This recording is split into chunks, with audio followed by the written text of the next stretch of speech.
ফুল নাম হচ্ছে মোহাম্মদ আব্দুল হক আনু।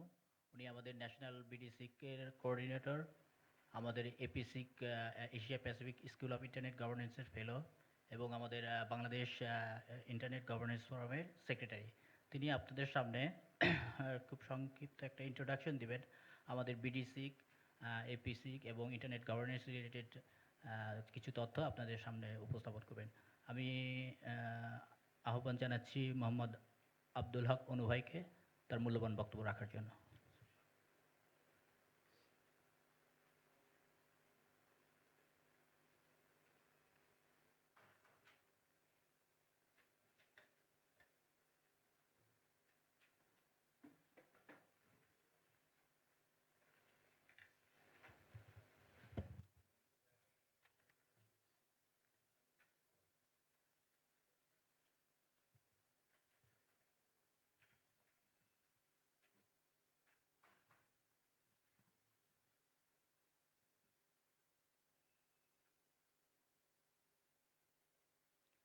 ধন্যবাদ সবাইকে, শুভ সকাল।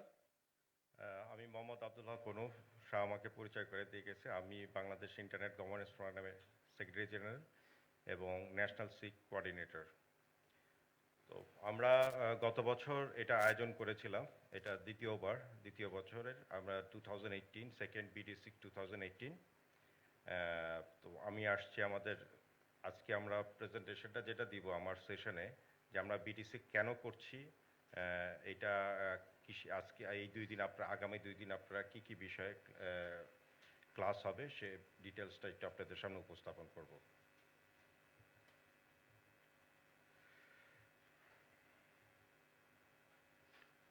What is BDC? BDC is community-driven initiative. Bangladesh School of Internet Governance is being organized by Bangladesh Internet Governance Forum in conjunction with United Nations Internet Governance Forum and a product of long discussion with Asia Pacific School of Internet Governance. আমরা internet governance, আমাদের যে এই স্কুলটা, এটা Asia Pacific internet গভর্নেন্সের সাথে আমরা affiliated এবং আমরা যৌথভাবে কাজ করছি।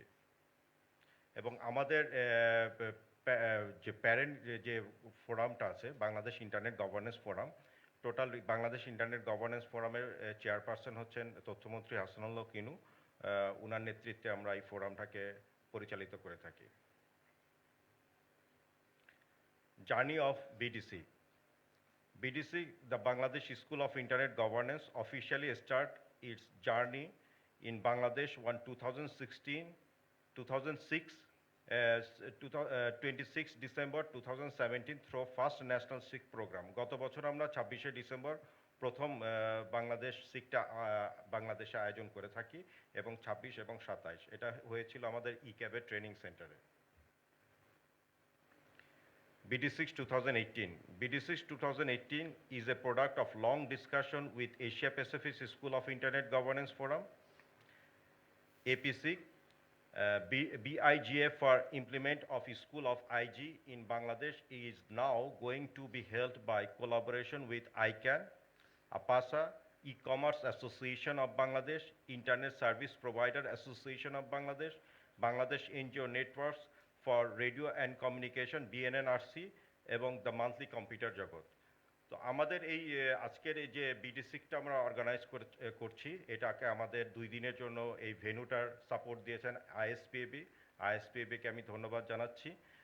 বিএনএনআরসি আমাদেরকে নলেজ ইনপুট দিচ্ছে, কম্পিউটার জগৎ আমাদেরকে নলেজ ইনপুট দিচ্ছেন এবং আমাদের কিছু ভলান্টিয়ার গ্রুপ আছে, তারা আমাদেরকে সহযোগিতা করছে। তা আমি আনুষ্ঠানিকভাবে সবাইকে ধন্যবাদ জানাচ্ছি যারা আমাদেরকে ব্যাক এন্ডে এবং প্রত্যক্ষ এবং পরোক্ষভাবে সাপোর্ট দিচ্ছেন। আমাদের অবজেক্টিভ, বিডিসির অবজেক্টিভটা কি? Supporting to establish a skill tech youth generation through the different technology sessions, trying to make awareness to female society through the related tech issues, promoting the study and research development by the help of internet governance. Collaborate with the relevant organization including other regional and local schools on internet governance.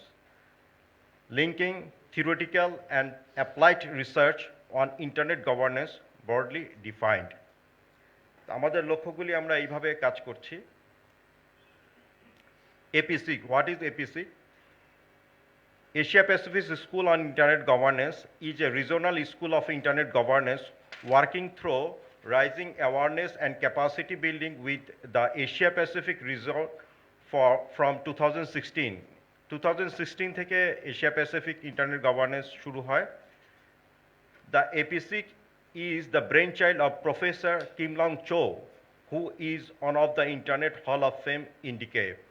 তিনি Korean professor এবং কোরিয়াতে উনাকে father of the internet বলা হয়, professor চং। উনার brain child এটা, এবং উনার সাথে আমরা কাজ করি জয়েন্টলি। উনি আমাদেরকে ইন্সপায়ার করেছেন, এবং 2017-এ আমি ফেলোশিপ পাই এবং জয়েন করি এপিসিকে, এবং 2018-এ উনি আমাকে ইনভাইট করে এবং ব্যাংককে আমি স্কুলে জয়েন করি, এবং তার পরবর্তীতে উনি বিভিন্ন দেশে এশিয়া প্যাসিফিকে কাজ করছেন। তো বাংলাদেশে আমরা এটা নিয়ে কাজ করছি। এপিসিকে রিজনটা দেখাচ্ছি যে এশিয়া প্যাসিফিক রিজনেই আমরা কাজ করি।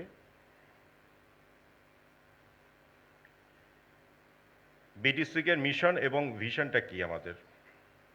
The Bangladesh internet governance forum attempt to bring people together from various stakeholder group as equal in discussion on public tech policy issue and technology related to the internet through the School of Internet Governance. Empowerment via knowledge to motivate stakeholders on learning, to educate next generation towards IG, create good team to support local IGF.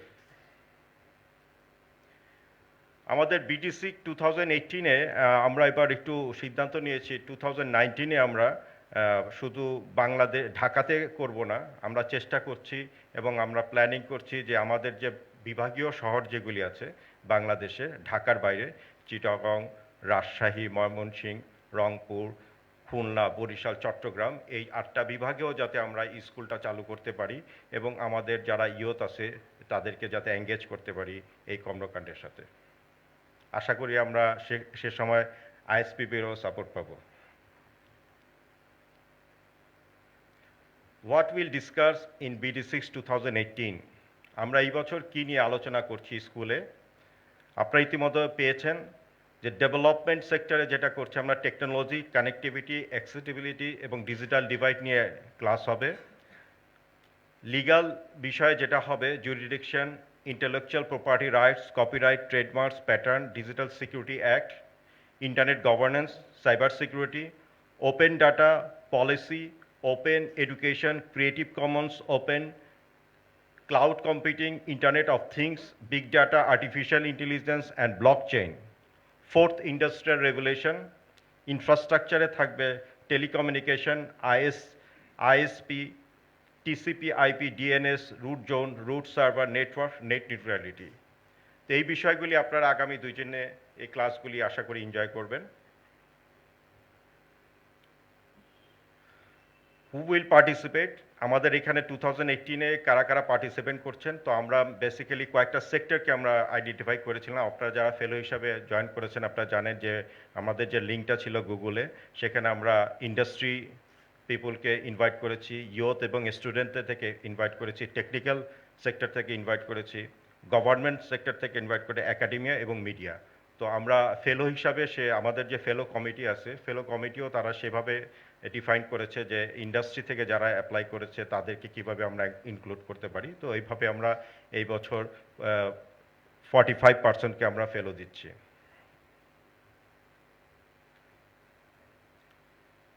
Who will participate? ইতিমধ্যে তো বলে দিলাম যে any individual from Bangladesh, from any stakeholder community who has an interest the internet governance and has in the past contribute or which the contribute to IG process may apply for this program as a Bangladesh fellow. Any individual from any part of the world can apply as an international fellow.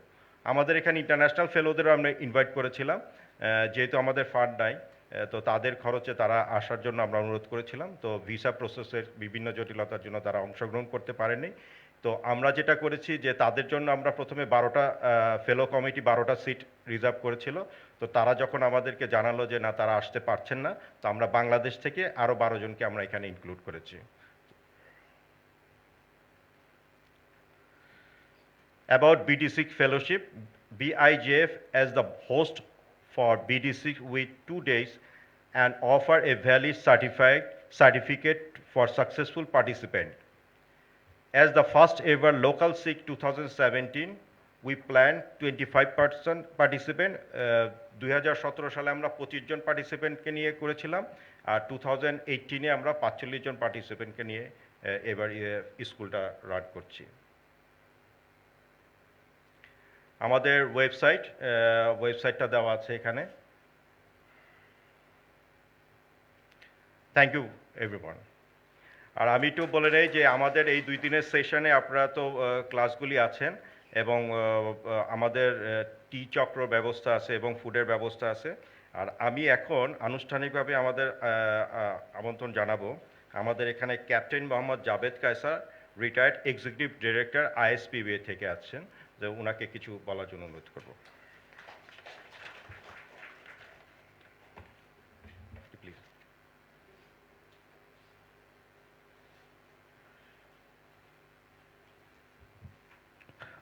ধন্যবাদ দনু ভাই।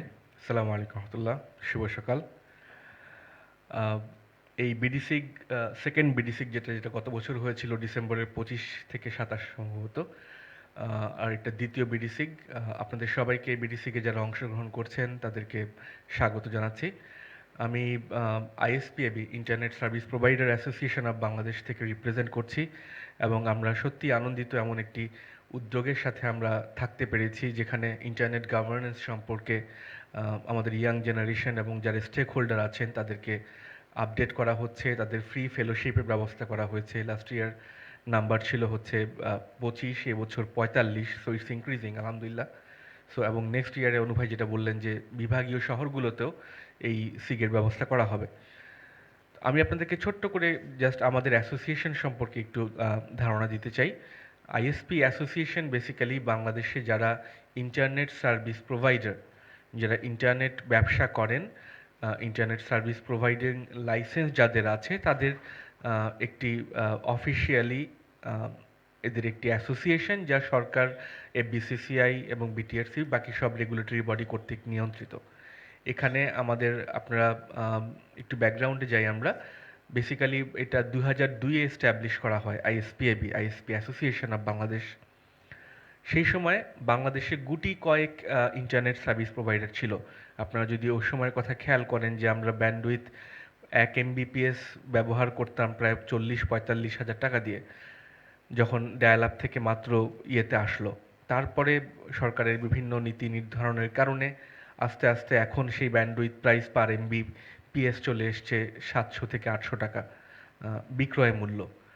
তো এবং একটা সময় অল্প কিছু মানুষের কাছে এই ব্রডব্যান্ড ইন্টারনেট কানেক্টিভিটি পৌঁছাতো, এবং এটা একটা সুশীল সমাজের একচ্ছত্র একটা অধিকার বলা যেতে পারে একটা সময় ছিল।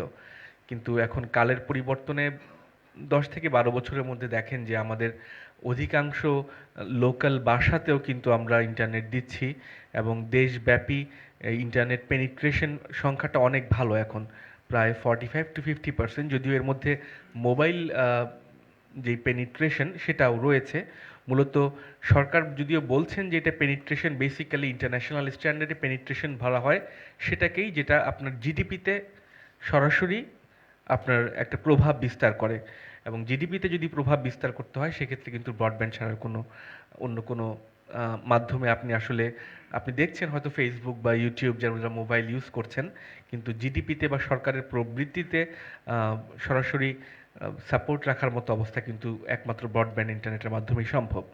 এবং এখন ইউনিয়ন পর্যায়েও সরকার এই ব্রডব্যান্ড সেবাকে ইতিমধ্যেই সম্প্রসারিত করেছে, এবং এই ডিজিটাল বাংলাদেশ, আমাদের এই যেই ডিজিটাল বাংলাদেশের স্বপ্ন আমরা দেখছি, গত পরশুদিনও ডিজিটাল বাংলাদেশ দিবস হিসেবে দেশ পালিত হলো।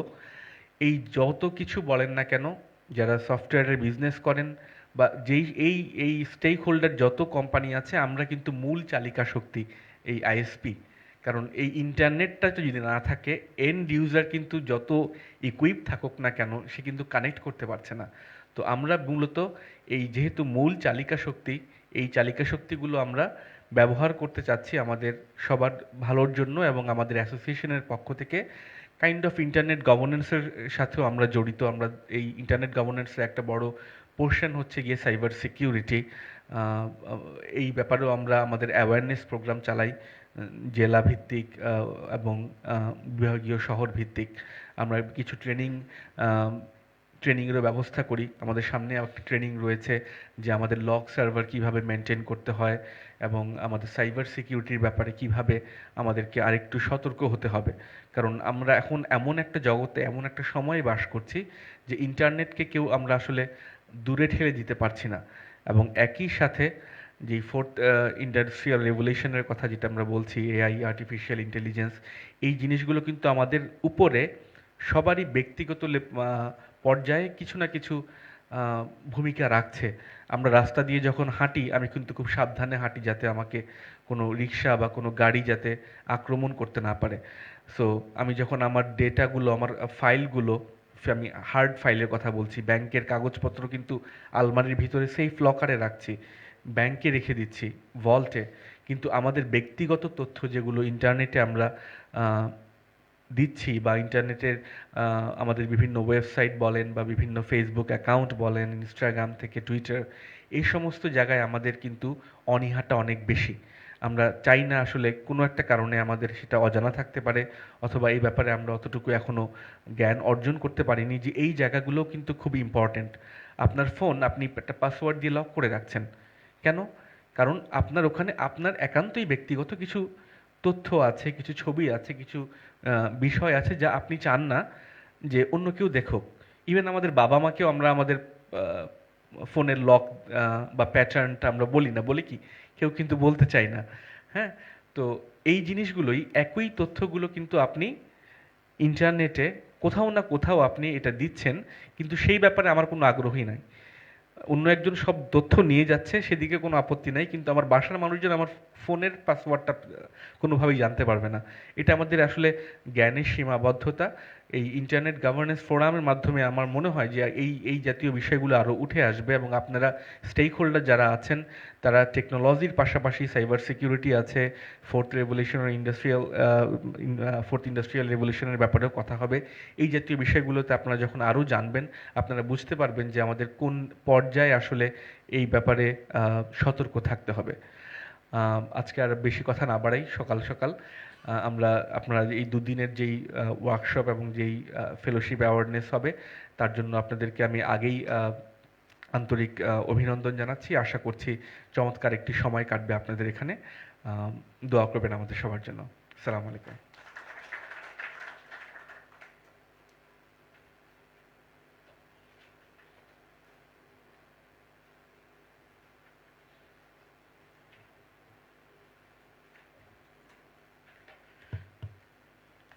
আমরা এখন আমাদের মূল স্কুলে চলে আসব।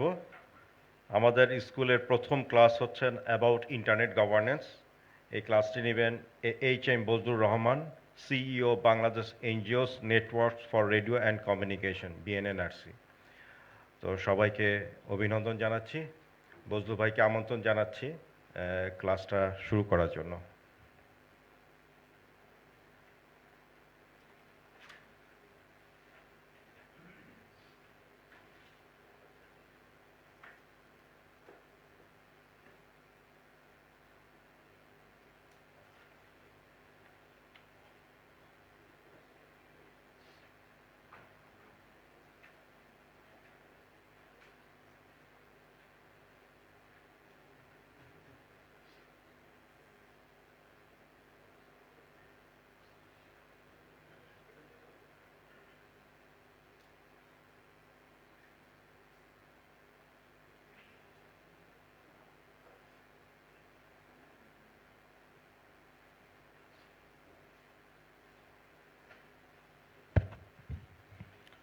শুভ সকাল।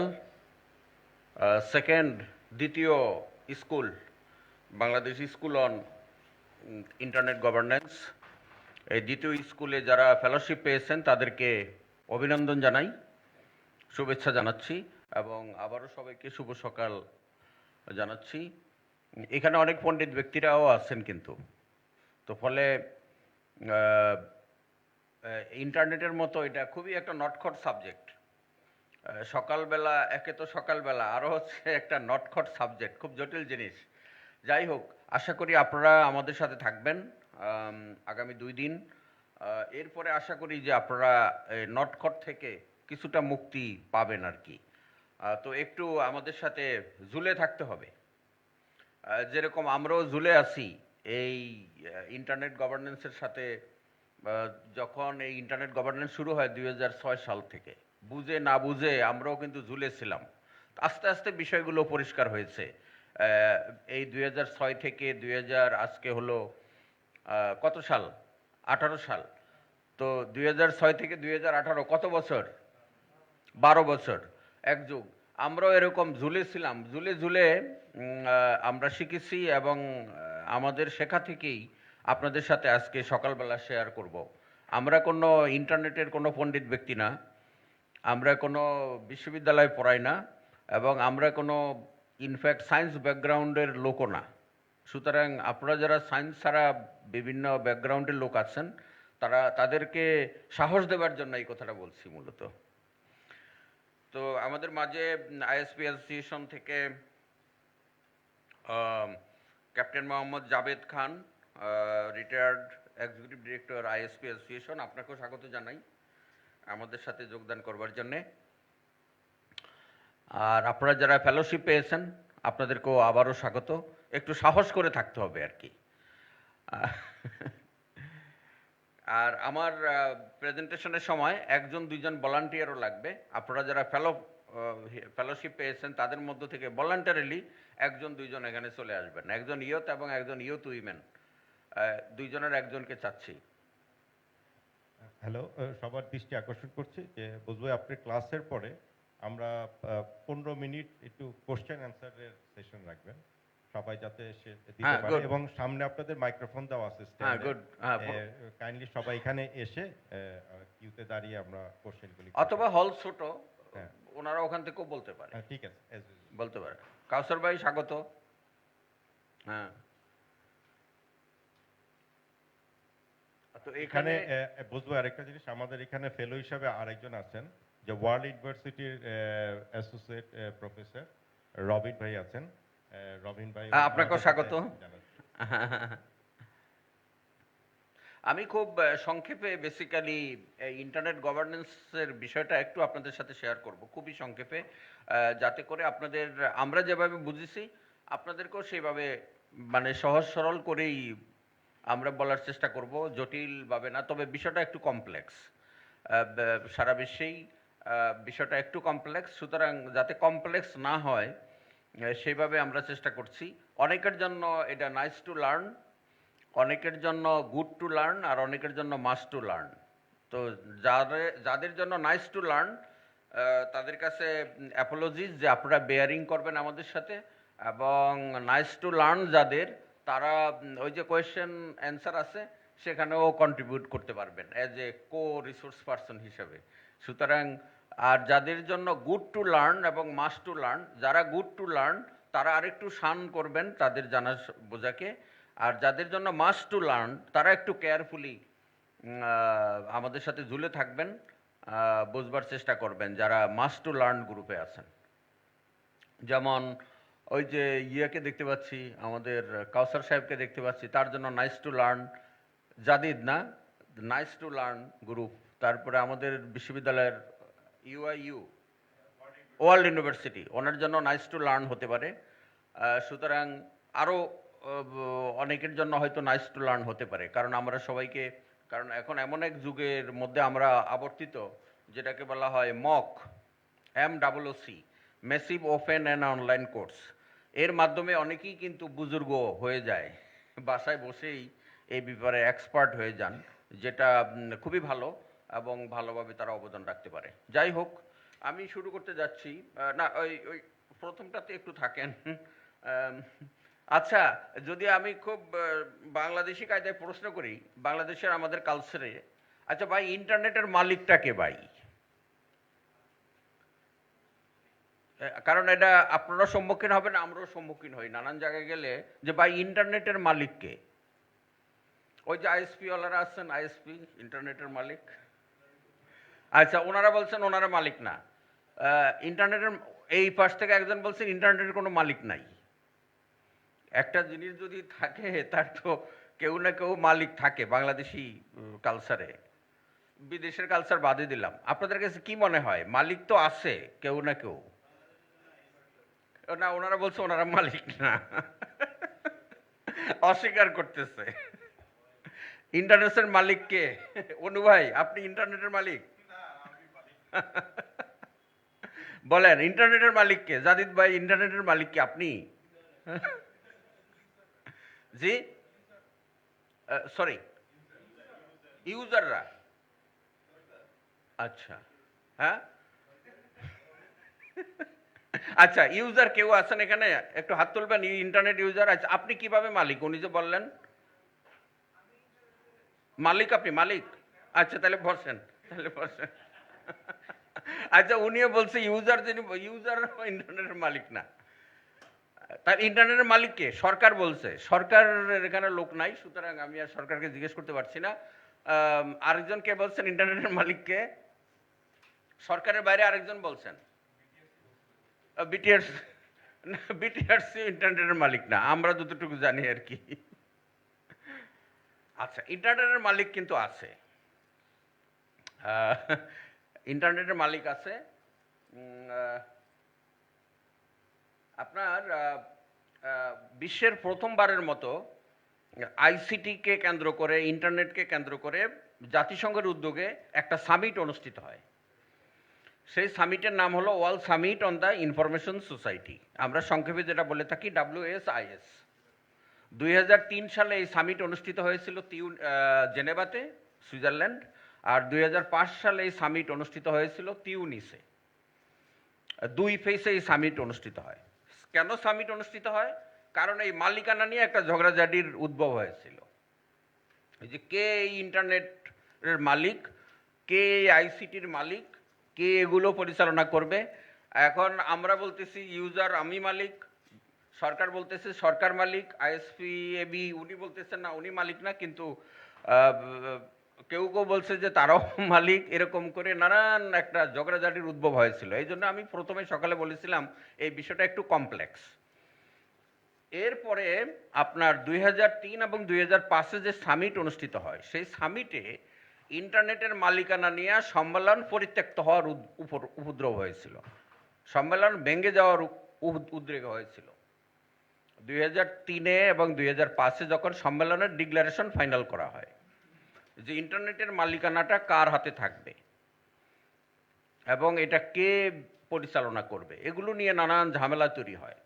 তখন তৎকালীন সেক্রেটারি জেনারেল, যিনি সদ্য প্রয়াত মিস্টার কোফি আনান, তিনি বললেন ঠিক আছে, টোটাল সম্মেলনকে ভেঙে না দিয়ে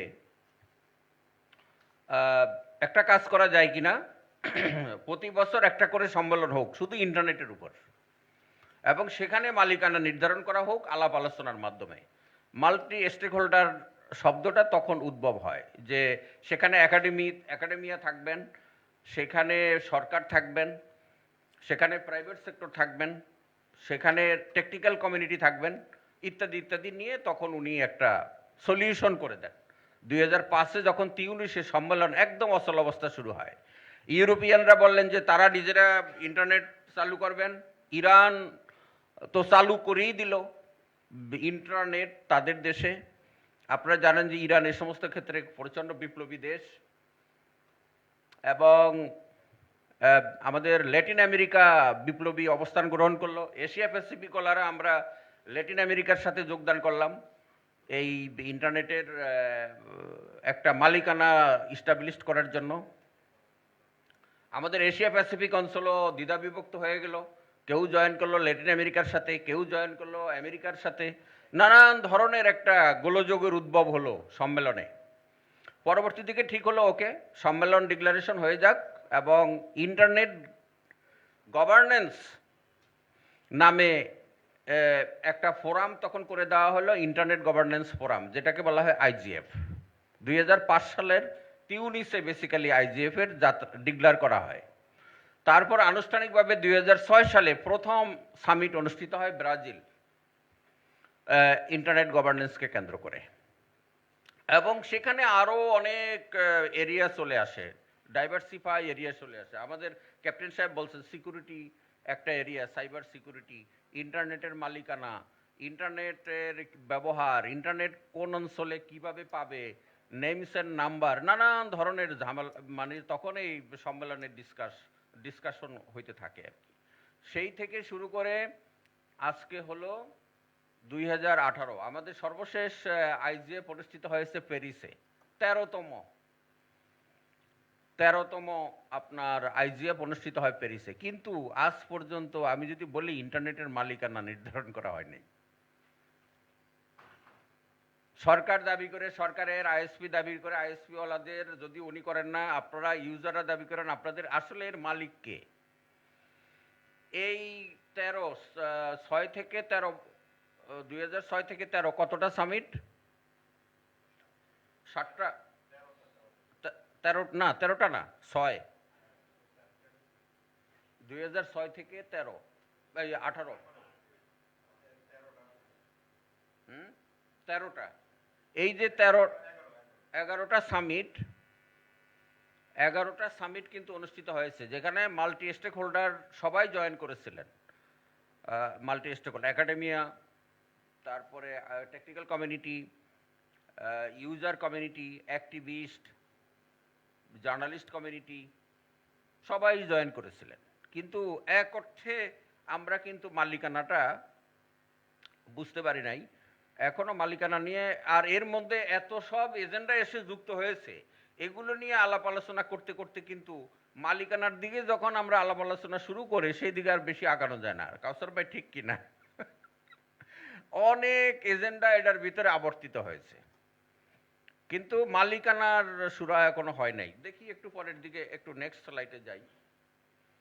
আচ্ছা, এখন একটু আমাদেরকে এই স্লাইডটা আপনাদেরকে একটু হেল্প করবে, এই জন্য আমার 2জন ভলান্টিয়ার লাগবে, যে 2জন ফেলো আসেন, একজন নারী ইয়থ ভলান্টিয়ার, একজন ইয়থ উইমেন আসেন, সাহস করে আসেন। একজন ইয়থ উইমেন আসেন,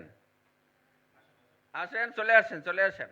এরা আপনারাই তো আগামীর নেতৃত্ব দিবেন, সুতরাং আপনাদেরকে জানতে বুঝতে হবে। হ্যাঁ, ওয়েলকাম আপনাকে। হ্যাঁ, খুব সাহসী লোক আপনি। হ্যাঁ, আচ্ছা, এখানে চলে আসেন। আচ্ছা, আমরা এই স্লাইডটা যদি একটু শেষ করি, তাহলে বুঝতে পারবো যে আমরা কোথা থেকে শুরু করলাম, ইন্টারনেট আর কোন দিকে যাবে, আর এর মালিক কে। বেসিক্যালি আগে এটা একটু ঠিক করে নেই, নতুবা হাতিকে কেন্দ্র করে তো একটা গল্প আছে, জানেন, অন্ধের হাতি দেখার মতো, লেজ একজনে ধরে টান দিতেছে, আরেকজনের চোখের পাশে, আরেকজনের ওই পাশে, নানান কাহিনী। এখন ইন্টারনেটের ব্যবস্থাটা তো কিন্তু এরকম একটা অবস্থার মধ্যে দিয়ে আমরা যাচ্ছি। তো আগে একটু বুঝে নেই যে ইন্টারনেটের উদ্ভবের এবং এর ম্যানেজিং এটা। আচ্ছা, আপনি যান, আপনি ম্যাডাম ওখানে যান, একটু প্রথমে দেখেন তো এটা সালটা বলেন, 1987, 87 জানুয়ারি, উপরেরটা ম্যাডাম।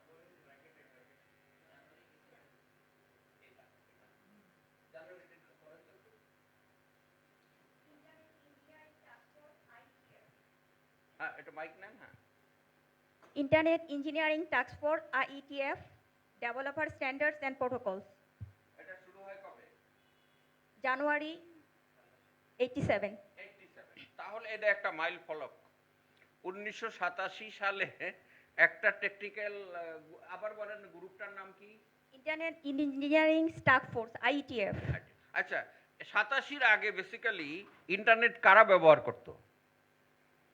আপনারা একটু জানেন, কেউ বলতে পারেন? জি।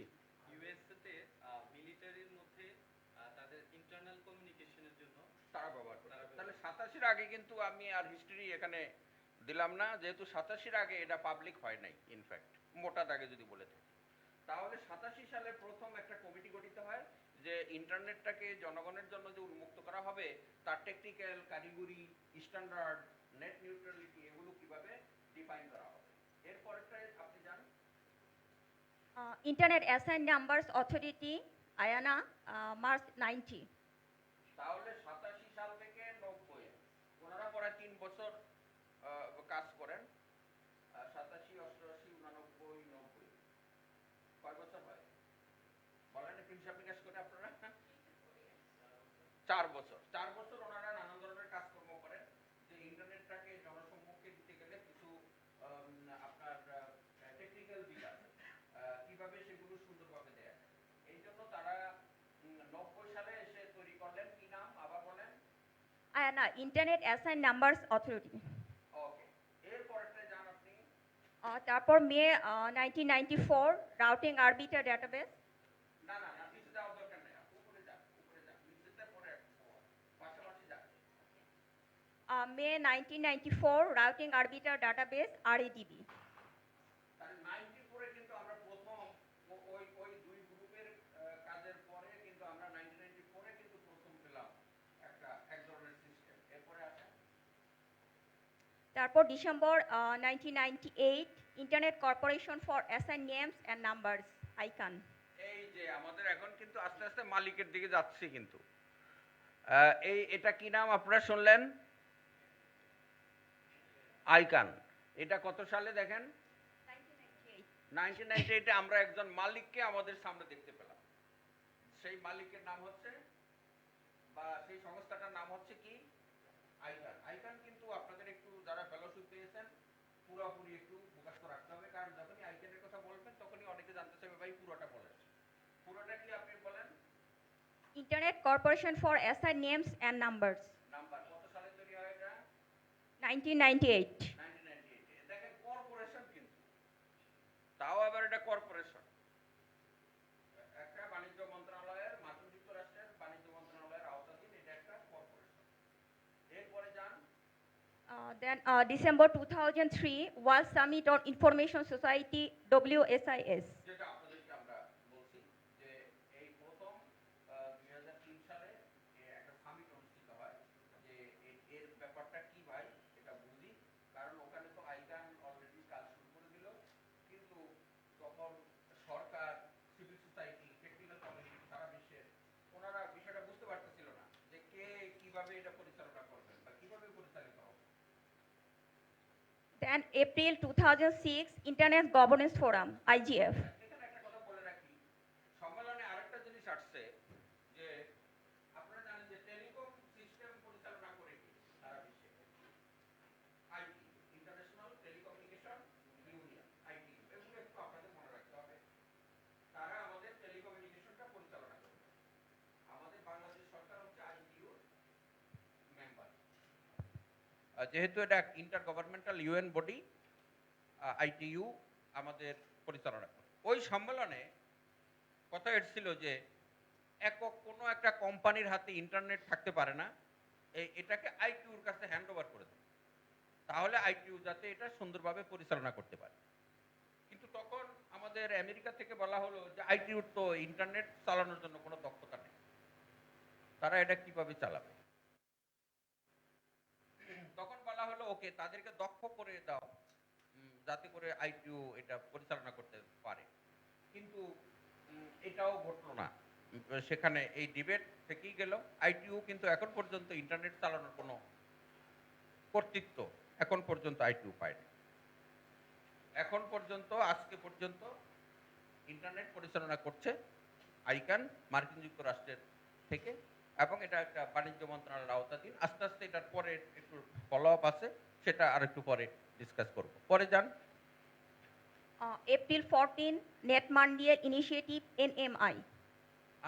এরপরে ওই যে আপনার আইজিএফ তৈরি হয়ে গেল 2006-তে। আমাদের ব্রাজিলের যিনি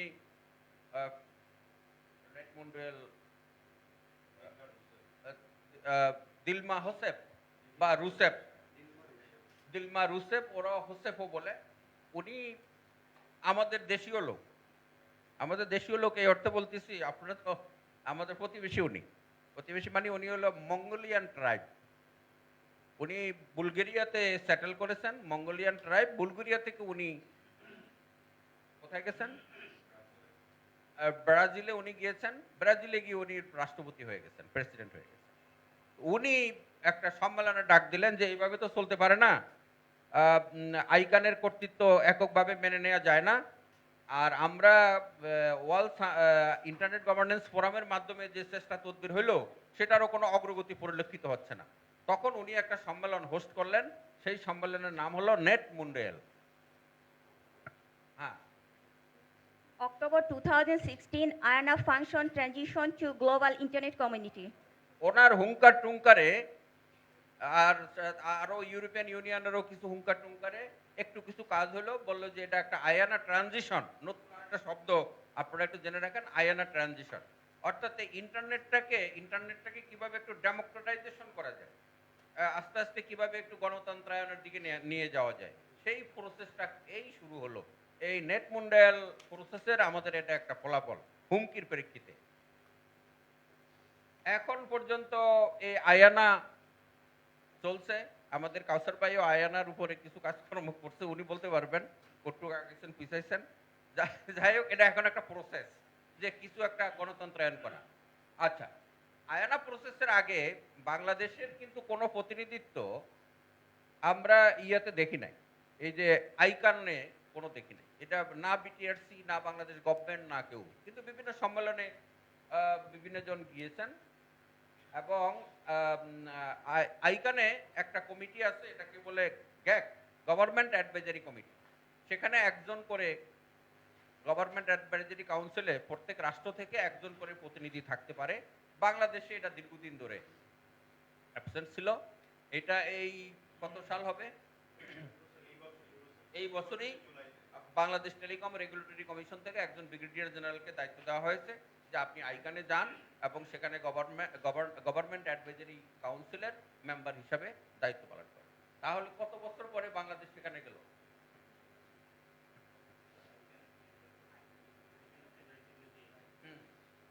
এখন দেখেন যে এটা এককভাবে কোন জায়গা থেকে পরিচালিত হচ্ছে। আজকে চিন্তা করতে পারেন, আজকে যদি ইন্টারনেটের মধ্যে একটা বিপর্যস্তকর অবস্থা ঘটে, ইন্টারনেট যদি বন্ধ হয়ে যায়, কার কি সমস্যা হবে? কি সমস্যা হবে? সমস্যা হবে না তো, ইন্টারনেটের মালিকই তো আপনি না, সমস্যা কিভাবে হবে আপনার? জি, বিশ্বব্যাপী আরেকটা ধরেন চতুর্থ বিশ্বযুদ্ধ ঘটে যাবে, যেটা আমরা কল্পনা করতে পারি না আজকের এই সকালবেলা, কিন্তু এর মালিকানা আমরা না। এই জিনিসটা বারবার আপনাদেরকে বলার চেষ্টা করছি যে এটা একটা পলিটিক্স, এটা একটা রাজনৈতিক ব্যাপার, কিন্তু আমরা এখন ব্যবহার করছি সাময়িক বলতে পারেন, এটাকে বলে ইউজ অফ রাইট। অর্থাৎ আমি এই মাইক্রোফোনটা দিয়ে কথা বলতে পারবো, কিন্তু এটার মালিক আমি না। এটা আমি এখান থেকে যাওয়ার সময় রেখে যেতে হবে। এটাকে বলে ইংরেজি একটা শব্দ বলে ইউজ অফ রাইট। আমি ইউজ করতে পারবো, ইউজ করতে পারবো। তদ্রূপ আপনিও ইন্টারনেট ইউজ করতেছেন, ভালো, এটার মালিক কিন্তু আমরা এখনো হইতে পারি নাই। যদি দেখা যাক কি হয়। আচ্ছা, এরপরে আমাদের অঞ্চলের জন্য ওই যে আপনাকে জানেন যে কিছু টেকনিক্যাল ফ্যাক্টর আছে, নেমস নাম্বার আছে ন্যাশনাল, এই জন্য আমাদের অঞ্চলের ইন্টারনেটের এটার দায়িত্ব প্রাপ্ত হচ্ছে সেকেন্ডটা। May 89, RISWEX IP Europeans, RIP. না,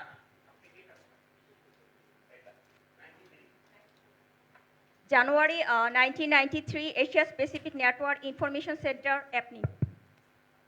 অর্থাৎ এটার হেডকোয়ার্টার হচ্ছে অস্ট্রেলিয়াতে। 1993-তে আমরা এই আমাদের এশিয়া প্যাসিফিক অঞ্চলের ইন্টারনেটের প্রোটোকল, রুলস, রেগুলেশন, না ইন্টারনেটের নেমস নাম্বার প্রোটোকলের জন্য এই প্রতিষ্ঠান গঠিত হয় এবং এর নাম হলো অ্যাপনিক। এখানে আইএসপি অ্যাসোসিয়েশন, অ্যাপনিকের মেম্বার, আরও যারা ISP provider number 1, number 2, number 3 truck, তারা কিন্তু এই অ্যাপনিকের মেম্বার হিসেবে দায়িত্ব পালন করেন। এখানে কিন্তু কোনো সরকারের কোনো উপস্থিতি নাই, কিন্তু মিসিং পুরোটা। আর এটা সরকারের ব্যাপারও না, দেখছেন এখন পর্যন্ত সরকার এখানে রেগুলেট করতে পারেনি। এটা দেশে দেশে আমাদের যারা আইএসপি অ্যাসোসিয়েশন এবং আইএসপির পরিচালনা করেন, তারা আইএসপির এই অ্যাপনিকের মেম্বার হিসেবে দায়িত্ব। বাংলাদেশে বেশ কয়েক টাইম, কতবার হবে কাউসার ভাই অ্যাপনিকের সম্মেলন যে হলো, বেশ কয়েক টাইম, 3 থেকে 4 বার এই এশিয়া প্রশান্ত মহাসাগরীয় অঞ্চলের আমাদের অ্যাপনিকের সম্মেলন কিন্তু বাংলাদেশে অনুষ্ঠিত হয়েছে। বাংলাদেশ খুব অ্যাক্টিভ মেম্বার, আমাদের যারা প্রাইভেট সেক্টরে কাজ করেন তারা খুবই অ্যাক্টিভ এবং তারা অ্যাপনিকে জয়েন করেছেন, অ্যাপনিকের সুবিধাগুলো নিচ্ছেন, অ্যাপনিকের সম্মেলন এখানে হোস্ট করেছেন। এটা খুব ভালো। তাহলে এখন একটু ছোট করে বলতে পারবেন, আর বাকিতে আমি যাচ্ছি না, ইন্টারনেটের মালিকটা কে এখন? কি মনে হয় আপনাদের কাছে? অথচ সবাই ইন্টারনেট ইউজ করতেছেন, মালিকটা ক্লিয়ার হলো না। এই জন্য আমি খুবই দুঃখিত যে আমি আপনাদেরকে সকালবেলা মালিক ক্লিয়ার করতে পারলাম না। আচ্ছা, আমার কাজ একটু নাকি ভয় দেখানো, আবার ভয় পাওয়াও। সুতরাং আপনাদেরকে একটু ভয় দেখিয়ে দিলাম যে ভাই এত কিছু নিয়ে যা কিছু করতেছেন এটার কিন্তু মালিকানা আপনারও না, বাংলাদেশ সরকারেরও না। কি এক অবস্থার ভিতরে আমরা দিনাতিপাত করছি, অথচ ইন্টারনেট ছাড়া আমরা চলতেও পারছি না, এটাও রিয়েলিটি। পরের স্লাইড। আচ্ছা, আপনাকে অনেক ধন্যবাদ, আপনি থাকেন। পরের স্লাইড দেখেন। এখন ইন্টারনেটটাকে আসলে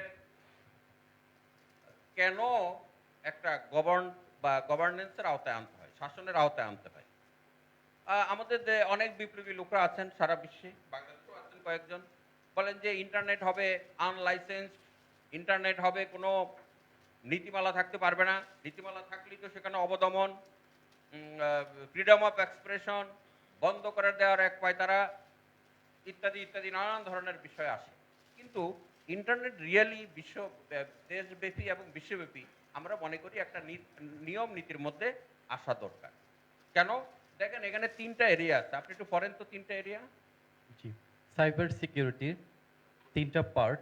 ইন্টারনেট স্ট্যাবিলিটি এই পাশটাতে আছে, protection of corporate digital assets, increasing trust এই পাশ, আর নিচে আছে freedom of information, rights to access network, neutrality, আর ওপাশে আছে privacy and data protection, identification and anonymity and responsible use of the internet. দেখেন ওই পাশটায় আছে একটা হিউম্যান রাইট, এই পাশটায় আছে বিজনেস এবং ইকোনমি, আর উপরটায় আছে আমাদের সাইবার সিকিউরিটি। এখন ধরেন এই যে একটা সাইবার জগৎ, সেখানে তো কিছু নিয়ম কানুন থাকা দরকার আছে। যদি না থাকে তাহলে তো ওই যে হ্যাকাররা যে বিশৃঙ্খলাগুলো ঘটায়। আবার আমি এজ এ ব্যক্তি হিসাবে আমারও কিন্তু একটা রাইটস আছে, আমার প্রাইভেসি, আমার ডাটা, যেটা আমাদের ক্যাপ্টেন সাহেব বললেন যে আপনার মাই ডাটা মাই রাইট, কিন্তু আমার ডাটা তো হ্যাক করে নিয়ে যাচ্ছে অনবরত। আসলে মাই ডাটা মাই রাইটস কিনা এই কথাটাও কিন্তু এখন ঠিক নেই, কারণ আমার ডাটা তো দিয়ে দিচ্ছি কর্পোরেশনের হাতে। আপনি মুহূর্তে মুহূর্তে ফেসবুকের হাতে আমার ডাটা, টুইটারের হাতে আমার ডাটা, তারপরে আমাদের মোবাইল কোম্পানিগুলির হাতে আমার ডাটা, আর আমার ব্যক্তিগত আমি জন্মগ্রহণ থেকে শুরু করে আমার আইডি কার্ড দিয়ে দিচ্ছি টোটালটা ইলেকশন কমিশনের কাছে। আপনার রাইটটা কোথায় একটু আমাকে বলেন। মাই ডাটা মাই রাইট হলো বলেন,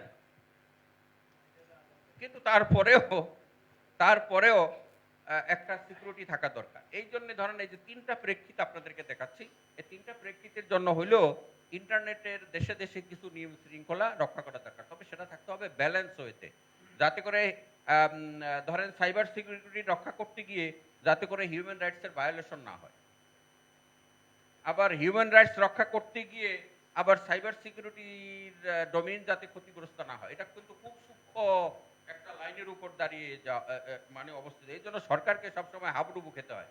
যেমন এখন সরকার হাবুডুবু খাচ্ছে, ডিজিটাল সিকিউরিটি অ্যাক্ট যেটা প্রণয়ন করলেন সেটা নিয়ে কিন্তু সরকার প্রচন্ডভাবে ক্রিটিসাইজ।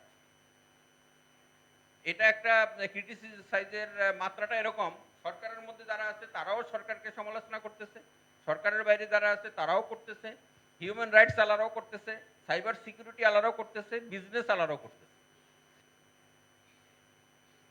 এই ক্রিটিসিজমটা। ফলে আমরা মনে করি ইয়েস টু নিয়ম নীতি, কিন্তু সেই নিয়ম নীতিটা হইতে হবে যাতে হিউম্যান রাইটস ভায়োলেশন না হয়, আবার অন্যদিকে সাইবার সিকিউরিটিও যাতে নিরাপত্তা যাতে ক্ষতিগ্রস্ত না হয়, আবার আমাদের বিজনেস এবং ইকোনমিক গ্রোথটাও যাতে ঠিক মতো থাকে। পরের স্লাইড। এই যে দেখেন এখানে দেখেন 2টা দণ্ড আছে, মোটা দাগে একটা দণ্ড হলো হিউম্যান রাইটস এক পাশে, আর একটা হলো জি হিউম্যান রাইটসে freedom of expression, privacy, anonymity, encryption, আরও নিচে আছে digital hygiene, digital literacy, smart use.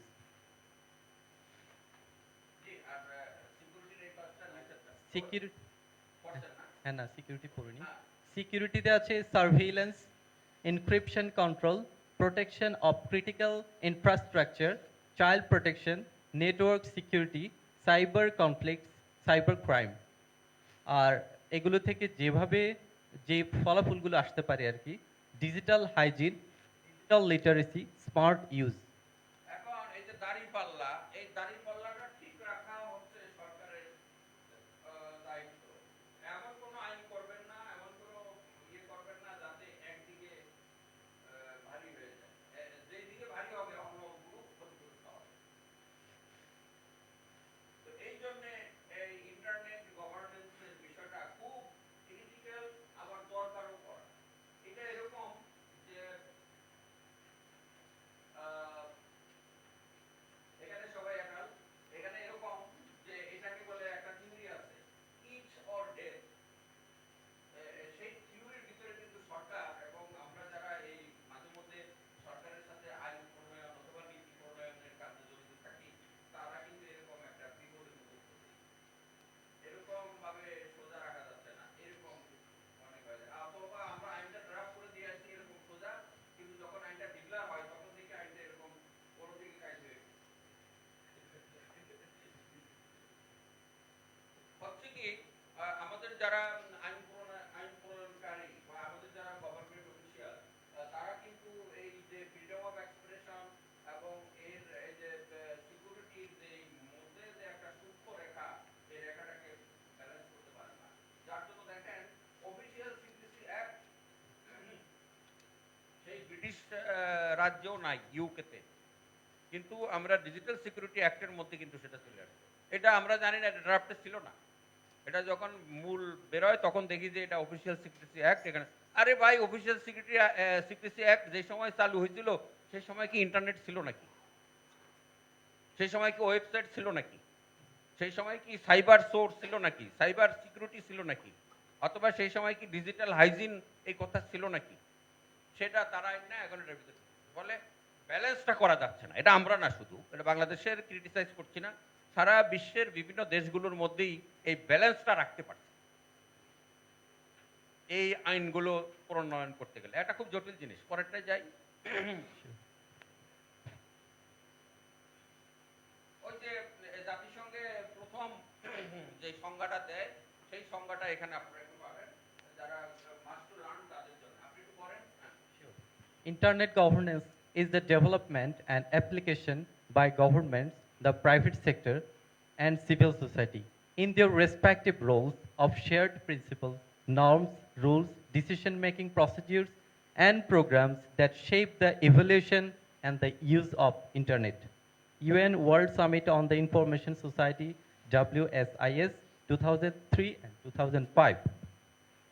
এখানে ওই যে ইভলিউশন শব্দটা রাখা হয়েছে, কারণ এই আজকের যেই সিচুয়েশন ইন্টারনেটের, কালকে কিন্তু এর পরিবর্তনটা এত বেশি দ্রুত হচ্ছে, আপনার এর সাথে তাল মিল লয় রক্ষা করা খুব কষ্টকর হয়ে গেছে। যারা এক্সপার্ট তারাও বলেন যে এটা এত বেশি পরিবর্তনশীল, পরিবর্তিত হচ্ছে দ্রুত, এর সাথে কিন্তু শেপিংয়ে তাল রাখা কষ্টকর। তো এই সকালবেলা আপনারা এই যে সংজ্ঞাটা দেখলেন, এটা জাতিসংঘের সংজ্ঞা। এরপরে যান। আচ্ছা, এখন ইন্টারনেট গভর্নেন্সকে বুঝতে গেলে মোটা দাগে আমাকে কয়টা এখানে ভাই? 7টা বিষয় বুঝতে হবে একটু ভালো করে, এবং 7টা বিষয়ের সাথে এক ধরনের আমাকে থাকতে হবে। 7টা বিষয় যদি আমি না বুঝি 7টা লেন্স দিয়ে, তাহলে কিন্তু আমি ইন্টারনেট গভর্নেন্সটা ওই যে হাতির দর্শনের মতো অবস্থা হবে। কেউ বলবে লেজ, কেউ বলবে চোখ, কেউ বলবে সামনে, কেউ বলবে পিছে। টোটালটা বুঝতে গেলে আমাকে এই 7টা জিনিস খেয়াল রাখতে হবে। এখন আপনি একটু পড়েন 7টা, উনি কতক্ষণ পড়ছেন? Infrastructure basket, ফার্স্ট বাস্কেটটা হলো infrastructure. অবকাঠামো। যে বাস্কেট আমাদের অবকাঠামো, বাস্কেট মানে ধরেন এটা একটা লেন্স, এখানে বেশ কিছু জিনিস আছে। Security basket. ওই যে আগে বলছি সিকিউরিটি এখানে থাকা লাগবে, অবকাঠামো থাকা লাগবে, নিরাপত্তাও থাকা লাগবে। Legal basket. এখানে কিছু আইন কানুনও থাকতে হবে, নীতিমালা, নতুবা তো আমাদের তো নানান ঝামেলা তৈরি হয় একটু যদি নিয়ম কানুন না থাকে। Economic basket. ইকোনমিক বাস্কেট হলো একটা অর্থনৈতিক বাস্কেট, এটা তো থাকা লাগবেই, কারণ না হলে এটা তো ফলপ্রসূ হয় না কোনো জিনিস। Human rights basket. এখানে ওই যে প্রাইভেসি থেকে শুরু করে বেশ কিছু আছে যে আমার মানবাধিকার, সেটাও কিন্তু থাকতে হবে। Socio-cultural basket. সোশিও কালচারাল বাস্কেটও থাকতে হবে। Development basket. এরপর হলো ডেভেলপমেন্ট বাস্কেট। এই কয়টা জিনিস কিন্তু আমাদের আপনার এগুলো এই লেন্স দিয়ে আমাদেরকে ইন্টারনেট গভর্নেন্সটা দেখতে হবে। দেখলে একদম পরিপূর্ণভাবে আপনি কিন্তু এর জন্য আপনাকে কোনো ইউনিভার্সিটিতে যেতে হবে না। আপনি খালি একটু গুগলে যাবেন, অনলাইনে যাবেন, সেখানে গিয়ে গিয়ে কিন্তু সুন্দর করে আপনি এই লেন্সগুলোর বিস্তারিত বিবরণ দেখতে পাবেন। পরেরটা, আমাদের টি ব্রেক কয়টায়? এখন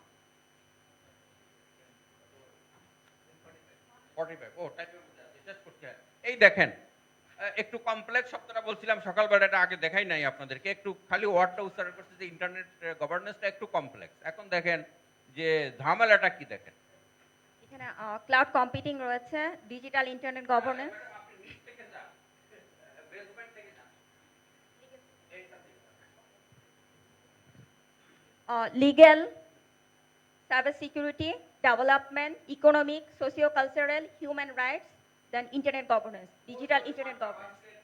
আপনাদেরকে বলছি সাতভাবে বুঝতে হবে। এই সাতভাবে বোঝার জন্য দেখেন নিচ থেকে উপর পর্যন্ত একটা বিল্ডিং হচ্ছে, বিল্ডিং এর আর্কিটেকচার, যদি ইন্টারনেট গভর্নেন্স আপনি একটা এরকম বিল্ডিং মনে করেন, তাহলে আপনি এইভাবে বিবেচনা করতে হবে। এই যে প্রথমে বলছে আইন কানুন, এরপরে বলছে নিরাপত্তা, সকলের নিরাপত্তা তো লাগবে, তারপরে বলছে যে ডেভেলপমেন্ট, ডেভেলপমেন্ট, ইকোনমিক, অর্থনৈতিক ব্যাপার, সোশিও কালচার, তারপরে বলছে হিউম্যান রাইটস, এরপরে হলো একদম টপিকে টোটালটা হলো ইন্টারনেট internet গভর্নেন্স। জি, একটু পরে যান, ওয়েলকাম। হ্যাঁ, পরে যান, আরেকটা স্লাইড, এটার পরে, এটাই মনে হয় শেষ স্লাইড। এটা হলো আমরা লাস্ট প্রতি বছর একটা করে কনসালটেশন করি বাংলাদেশে। আমাদের এটা একটা কনসালটেশন ছিল প্যারিস ইন্টারনেট গভর্নেন্স ফোরামের আগে। বাংলাদেশে আমরা বিভিন্ন আমাদের সীমিত সামর্থ্যের মধ্যে বিভিন্ন লোকদেরকে এনে আমরা একটা কনসালটেশন করি, বুঝবার চেষ্টা করি যে আন্তর্জাতিক থিম কি, আমরা বাংলাদেশে কোথায় আছি, আমাদের কোথায় যাওয়া দরকার।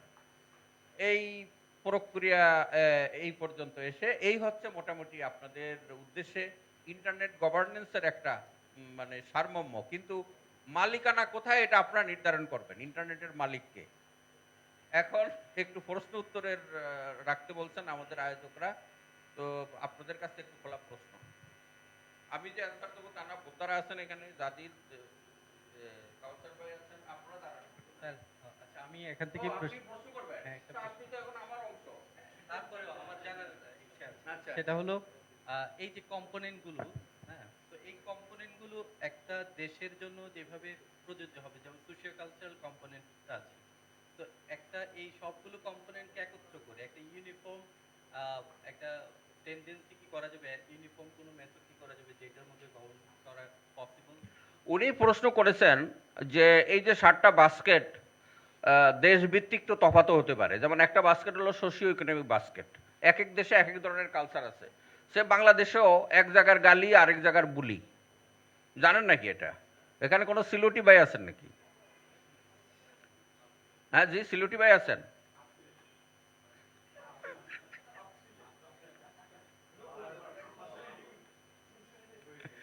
আচ্ছা, দেখা গেছে যে আমরা একটা কথা বলি, এটা ভালো ঢাকায় বা আমি ভোলা থেকে এসেছি, ভোলা অঞ্চলে, সেই কথাটা কিন্তু সিলেটে বললে আমাকে ভেবেচিন্তে বলতে হয়, কারণ দেখা গেছে সিলেটে ওই ওয়ার্ডটা গালি হিসাবে ইউজ হয়।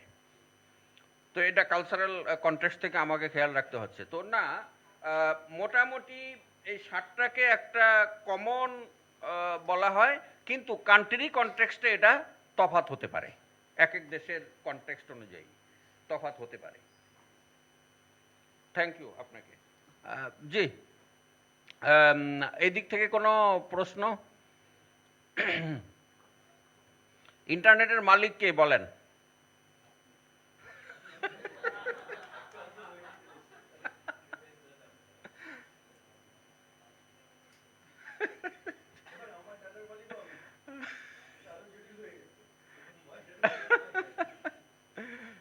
ইন্টারনেটের মালিক কে?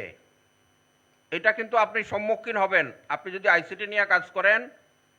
ভবিষ্যতে আপনারা গ্রামগঞ্জে যাবেন, আপনার সহকর্মীরাও বলবে আচ্ছা এই যে ইন্টারনেটটা তো আমরা ব্যবহার করি, এটার মালিকটা কে ভাই?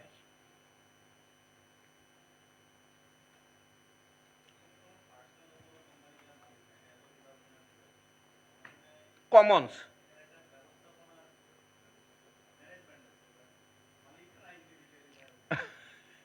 আচ্ছা, কাউসার ভাই ঠিক বলছেন। উনি বলছেন যে এটার আসলে কোনো মালিকানা খুঁজে পাওয়া যাচ্ছে না মালিককে, এটা একটা ব্যবস্থাপনা খুঁজে পাওয়া যায় দেশে দেশে এবং গ্লোবালি তাও আবার একক কর্তৃত্ব, সেখানে আমাদের কোনো অ্যাক্সেস নেই। আচ্ছা, আজকে যদি আইটিউর বিরুদ্ধে আমার কোনো ক্ষোভ ইয়ে থাকে, আমি কিন্তু একটা ব্যানার নিয়ে আমাদের মিনিস্ট্রি অফ টেলিকমিউনিকেশনের সামনে গিয়ে হাউহাউ করতে পারি যে ব্যাংকে দাও, দূরে দাও, মানি না, মানবো না, এটা দিতে হবে, দিয়ে দাও। কারণ আমার এই টেলিকমিউনিকেশন মিনিস্ট্রি হচ্ছে ইয়ের মেম্বার, আইটিউর মেম্বার, বিশেষ করে বিটিআরসি, রমনা, আরো দ্রুত ওখানে গিয়ে একটা মানববন্ধন চালিয়ে দিতে পারি। মানতে হবে, মেনে নাও বিটিআরসি, নতুবা বিপদ আছে।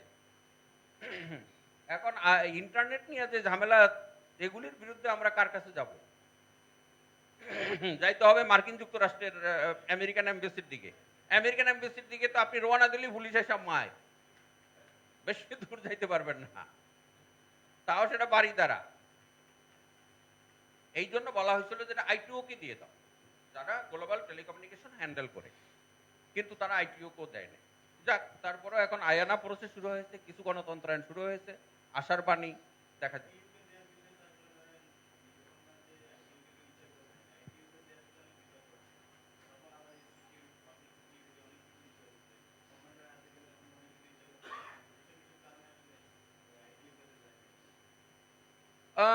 সেটা ভালো, আপনি বলছেন, খুবই ভালো।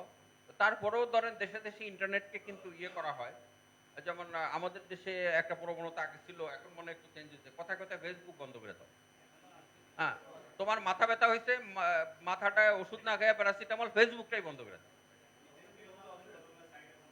হ্যাঁ, কথায় না, সেটার আরেকটা প্রেক্ষিত, সেটা নিয়ে আসছি। কথায় কথায় ফেসবুক বন্ধ করে দাও, এই যে আমাদের এক ধরনের দৃষ্টিভঙ্গি, এটাও বদলানো গেল না। অর্থাৎ আপনি ডিজিটাল বিষয় হ্যান্ডেল করছেন, অ্যানালগ মন মানসিকতা দিয়ে। মন মানসিকতার চেঞ্জটা করতে পারলাম না জাদিদ ভাই। হ্যাঁ, তো ফলে যেটা হলো যে কি, ফেসবুক বন্ধ করে দাও। এখন একটু আমাদের মন্ত্রী মোস্তফা জব্বার সাহেব যখন ছিলেন, উনি থাকা টাকার ফলে আমার মনে হয় একটু মাইন্ড সেট হয়েছে সরকারের যে না, কথায় কথায় আর ফেসবুক বন্ধ করা যাবে না, কনসার্ন অপরাধীকে খুঁজে বের করতে হবে। আবার দেখেন এখানে সাইবার সিকিউরিটি কেন দরকার? Sajeeb Wazed Joy killed by flight accident, এটা একটা অনলাইন পোর্টালে ছাপাই, এবং আমাদের রাষ্ট্রের একটা গুরুত্বপূর্ণ কি বলে আইন প্রয়োগকারী সংস্থা বলছে ভাই এটা খবর নামান, এই খবরটা তো মিথ্যা, ভুয়া দেখতে পাচ্ছি। তারা বলতেছে না, আমাদের কাছে খবরের রেফারেন্স আছে, আমরা বিদেশের কোন পোর্টাল তাদের পার্টনার, সেই পোর্টালে এটা ছাপা হয়েছে, সেখান থেকে তারা এটার বাংলা অনুবাদ করে ছাপছে। বলছে ভাই খবরটা তো মিথ্যা, এটাকে নামায় ফেলে। তারা বলছে না, এটা রেফারেন্স আছে আমাদের। এখন এটাও আবার খেয়াল রাখতে হবে, সাইবার সিকিউরিটি। আবার হিউম্যান রাইটস যেটা ইয়ে বললেন, খুবই ইম্পর্টেন্ট, কাউসার ভাই যেটা অবতারণা করলেন, যে আজকে যদি ইন্টারনেটকে কোনো মন্ত্রণালয়ে দিয়ে দেওয়া হয়, আইটিউকে দেওয়া মানে কোনো মন্ত্রণালয় সরকারকে দেয়, সরকার তখন এটাকে সরকার তো সেই টাইটেন করেন। একদিন আমরা হঠাৎ করে দেখলাম কি, bdnews24.com নাই, হাওয়া। bdnews24.com সম্পর্কে আপনাদের আইডিয়া আছে? এটা বাংলাদেশের হাইয়েস্ট, খুব বিগেস্ট নিউজ পোর্টাল এবং সংবাদ সংস্থা। নাই, কত পাওয়ারফুল দেখেন সরকার। পোর্টাল নাই, bdnews24 নাই, শেষ। তো সরকার কিন্তু চাইলে তো পারে বিভিন্ন সময়, যদিও ক্রিটিসাইজ হয়। এই যে 50টা 54টা ওয়েব পোর্টাল এক ইয়েতে কি বলে একটা চাবি দিয়ে বন্ধ, 58 একটা চাবি দিয়ে বন্ধ করে দিল। এখন সব পোর্টাল যে ভালো আমি সেটাও বলছি না, আবার এর ভিতরে যে ভালো ভালো পোর্টালও বন্ধ হয়েছে। পিরিয়ড.com, Dhaka news 24.com, Dhaka times 24.com ভালো। এর ভিতরে 4টা মনে হয় 4-5টা খুব ভালো পোর্টালও কিন্তু এর মধ্যে। ফলে এই জন্য আমাদের অ্যাওয়ারনেস দরকার। আমরা স্কুলটা আয়োজন করতেছি মূলত সেই কারণেই। এই স্কুলের মাধ্যমে আজকে আপনারা যারা আসলেন, আপনারা কিন্তু অ্যাম্বাসেডর। যারা এই স্কুলে ভর্তি হলেন এই 2 দিন, আপনারা কিন্তু অ্যাম্বাসেডর।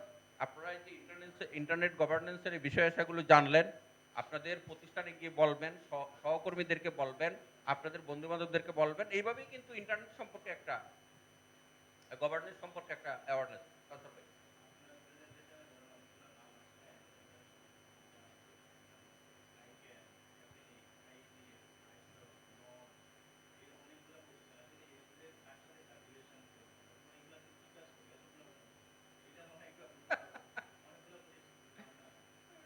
আমি ওই জন্য নামগুলোরে পুরাটা লিখে দিচ্ছি।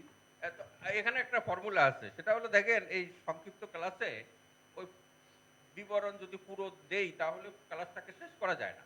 এই জন্য ধরেন ওই কাউসার ভাই যেগুলো বললেন এগুলোর উপর একটা আবার বইও বের করছে, সব অ্যাব্রিভিয়েশন গুলো একত্র করে। ইন্টারনেট গভর্নেন্স, এটা কোথায় পেলাম আমরা অনুভাই বইটা? ওই যে সব এরকম আইকান, আইসক, আইজিএফ, হ্যাঁ হ্যাঁ, এরকম ছোট একটা বুকলেটও বাইরে গেছে, সব অ্যাব্রিভিয়েশন ওখানে। না কাউসার ভাই এটা ভালো বলছেন। তো আইক্যান কতগুলি গুরুত্বপূর্ণ। আইক্যান এটা আপনাদের সব সময় মাথায় কিন্তু রাখতে হবে। আইক্যান কোথায় একটু ভাই ইয়ে করেন। আইক্যান ওই যে ওইটা, এই যে আইক্যান, আইক্যানটা একটু পড়েন তো ম্যাডাম, পুরোটা কি আইক্যান? নাম্বার, এটা একটু পুরোটা আমার কাউসার ভাই আপনার কাছে পরে আসতেছি একটু, এরপরে ইয়ে করা। এই যে এরকম ভাবে সবগুলোর কিন্তু অ্যাব্রিভিয়েশন আপনাদের কিন্তু একটু যদি গুগলে যান আপনারা কিন্তু পেয়ে যাবেন। আর কাউসার ভাই বলছেন সম্পর্কটা বলে দেওয়ার জন্য, আপনি একটু বলেন তো 1-2 লাইন।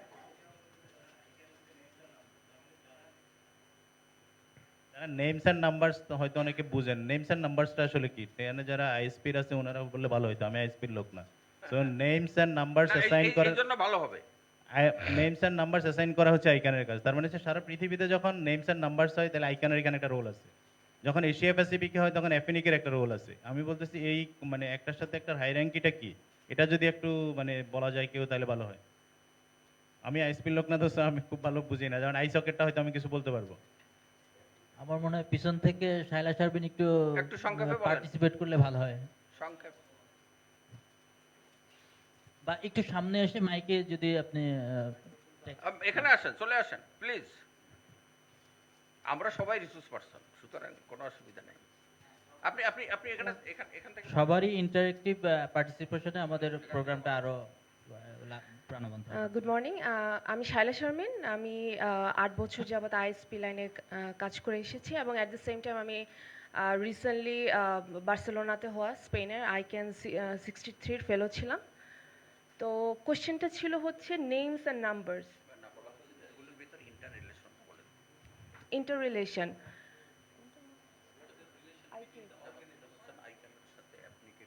ও আচ্ছা, এখানে অ্যাকচুয়ালি অনেকগুলা অর্গানাইজেশনের ব্যাপারেই কথা আসছে, যেমন আয়ানার ব্যাপারে কথা আসছে। আয়ানার ব্যাপারে একটু বলে নিই। আয়না হচ্ছে গিয়ে ইনিশিয়ালি যখন তারা হচ্ছে স্টার্ট করে তখন হচ্ছে তাদের কাছে সব আমাদের আইএসপিদের কাছে যে আইপি ব্লকগুলো আছে ওই আইপি ব্লকগুলো ইনিশিয়ালি তাদের কাছেই ছিল। পরে তারা হচ্ছে মেইনটেনেন্স পারপাসের কারণে পুরো ওয়ার্ল্ডটাকে হচ্ছে গিয়ে 5 ভাগে, আপনার হচ্ছে গিয়ে আফ্রিকা, নর্থ আমেরিকা, আমেরিকা, দেন হচ্ছে গিয়ে আপনার এশিয়া প্যাসিফিক, এভাবে হচ্ছে গিয়ে এটা ভাগ করে দেয়। তো এখন হচ্ছে আমরা এশিয়া প্যাসিফিক অ্যাপনিকের আন্ডারে। তো আইএনআরই একটা অঙ্গ সংস্থান বলতে পারেন হচ্ছে গিয়ে অ্যাপনিক, যার আন্ডারে আমরা আছি হচ্ছে পুরো এশিয়া প্যাসিফিক আছে। এবং আইক্যান ইন্টারনেট গভর্নেন্স বা ইন্টারনেট গভর্নেন্সের কথা আসলে আইক্যানের কথা আসে। আইকেন মেইনলি হচ্ছে নেমস অ্যান্ড নাম্বারস মিনস হচ্ছে গিয়ে আপনার হচ্ছে গিয়ে সিসিটিএলডি জিটিএলডি রিলেটেড ব্যাপারগুলা এবং অ্যাট দ্য সেম টাইম যে আইপি অ্যাড্রেসিং এই রিলেটেড পলিসিগুলা সব হচ্ছে গিয়ে আপনার আইকেনে হচ্ছে। এবং আইটিএফ যেটা ইন্টারনেট টাস্ক ফোর্স, সেটা হচ্ছে গিয়ে আপনার যখন আমাদের কোনো ইন্টারনেটের প্রোটোকল স্ট্যান্ডার্ডাইজেশনের ব্যাপার আসতেছে, যে আমরা যে ইন্টারনেট ইউজ করতেছি, আমাদের যে ইন্টারনেটের বিভিন্ন রকম রাউটিং প্রোটোকলস এবং বিভিন্ন রকম রাউটিং প্রোটোকলস এবং কিভাবে এটা কাজ করবে পুরো ইন্টারনেট, এটার উপরে যখন আমরা কাজ করতেছি, যখন এখানে একটা স্ট্যান্ডার্ডাইজেশনের ব্যাপার আসতেছে, যখন ভেন্ডরগুলা কিভাবে তারা ডেভেলপ করবে তাদের আইওএস কিংবা তাদের হচ্ছে গিয়ে অপারেটিং সিস্টেমগুলা, তখন ওই স্ট্যান্ডার্ডাইজেশনের কাজগুলা বা ইনিশিয়াল ওই কাজগুলা ওইগুলা হচ্ছে আইটিএফ এর মধ্যে করা হয়ে থাকে। এবং আইটিএফ তারা আরএফসি পাবলিশের মাধ্যমে তারা হচ্ছে একটা ফাইনাল স্টেপে যায় যে ওকে ফাইন, এটা হচ্ছে একটা স্ট্যান্ডার্ড, আমি নতুন একটা আইজি আপনার নতুন একটা ধরেন ওএসপিএফ এর মধ্যে কোনো একটা চেঞ্জ আসলো বা বিজেপির মধ্যে কোনো একটা চেঞ্জ আসলো, ওকে ফাইন, এই যে চেঞ্জটা আসছে এই স্ট্যান্ডার্ডটা পাবলিশ হবে আরএফসির মাধ্যমে আইটিএফ। সো অ্যাকচুয়ালি সবগুলোই interconnected in case of internet governance. এটাই আর কি। না, এটা আস্তে আস্তে আসলে ক্লিয়ার হবে। এটা অ্যাকচুয়ালি আমি আমার 8 বছর সময় লাগছে পুরো ব্যাপারগুলা, আমি এখনো পুরোপুরি ক্লিয়ার না, বাট এটা হচ্ছে কি একটু সময় লাগবে অবশ্যই। তো জাস্ট আপাতত আপনারা যেটা বুঝতে পারেন বা যেটা ইয়ে করে রাখতে পারেন যে নেমস অ্যান্ড নাম্বারস যখন হচ্ছে কি আমাদের আইপি অ্যাড্রেসিং এবং হচ্ছে কি বিভিন্ন ওয়েবসাইট সিসিটিএলডি বা মানে জিটিএলডির ইস্যুগুলো আসবে, তখন ওটার সাথে আইকেন রিলেটেড।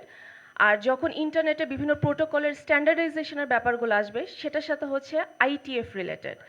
এবং আমাদের যখন আইপি অ্যাড্রেসিং, যেমন আমাদের বিভিন্ন আইএসপিগুলো আইপি নিচ্ছে, ওইটা এশিয়া প্যাসিফিকে অ্যাপনিকের আন্ডারে আছে এবং অ্যাপনিক সে রিপোর্টিং করতেছে বা অ্যাপনিক সে আইপিগুলো অ্যাকিওর করতেছে হচ্ছে আয়ানার কাছ থেকে। এইভাবেই সবগুলো অ্যাকচুয়ালি ইন্টার রিলেটেড হচ্ছে। Okay, thank you. Thank you. অনেক জটিল জিনিস উনি ট্রাই করেছেন কিন্তু খুব সহজভাবে বোঝানোর জন্যে। তো আমরা যখন সরকারি কর্মকর্তাদেরকে বোঝাতে যাই তখন এই সাবটার রাখি না, নর্মালি রাখি না, এই সাবটারটা বন্ধ থাকে সবসময়। এই সাবটার বন্ধ, এই সাবটারে একটু আগাই, কারণ আপনারা জানেন যে সরকারি কর্মকর্তারা এমনিই তো লিসেনিং মোডে থাকে না। তারপরে এটা একটা আমাদের শেষ সময়, আমরা একটা কাহিনী বলে শেষ করি। আমাদের ক্লাস 6 থেকে ক্লাস 10 পর্যন্ত একটা সাবটার আছে, সেই সাবটারের নাম হলো রিপ্রোডাক্টিভ হেলথ সাবটার। আপনারা দেখছেন কি না? যে আপনাদের সময় ছিল না, আপনি রেসপন্স কেন করেন?